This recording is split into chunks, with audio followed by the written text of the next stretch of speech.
আজিজ রায়হান আপনি লিখেছেন, আমি আমার স্ত্রী এবং শাশুড়িকে নিয়ে হজ করতে চাচ্ছি, সাথে আমার স্ত্রীর বড় বোন ও আমাদের সাথে পবিত্র হজ পালন করতে যেতে চান, তিনি কি আমাদের সাথে যেতে পারবেন?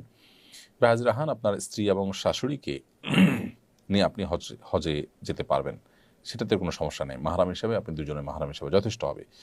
কিন্তু আপনার স্ত্রীর যে বড় বোন আছেন, তার মাহরাম আপনি হতে পারবেন না, কারণ আসলে আপনি তার মাহরাম না।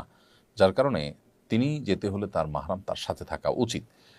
অবশ্য বিধানী টাউনের একটা ফতোয়া রয়েছে, তাকে উসমান সাহেবের একটা ফতোয়া রয়েছে, এবং আরও বিভিন্ন ওলামা ইকরামের ফতোয়া রয়েছে এ প্রসঙ্গে যে কোনো নারী যদি তার পরিচিত অন্যান্য নারীদের সাথে একই কাফেলা যুক্ত হয়ে যান, তার নিজের মাহরাম না থাকলেও সেটি জায়েজ হবে হজের ক্ষেত্রে এবং উমরার ক্ষেত্রে। কারণ তার মাহরাম সাথে যাওয়ার যে ব্যাপারটা, এটা মূলত তার সেফটির জন্য, নিরাপত্তার জন্য, ফিতনামুক্ত থাকার জন্য। তো সেটি অন্যান্য নারী যারা আছেন তার কাফেলা,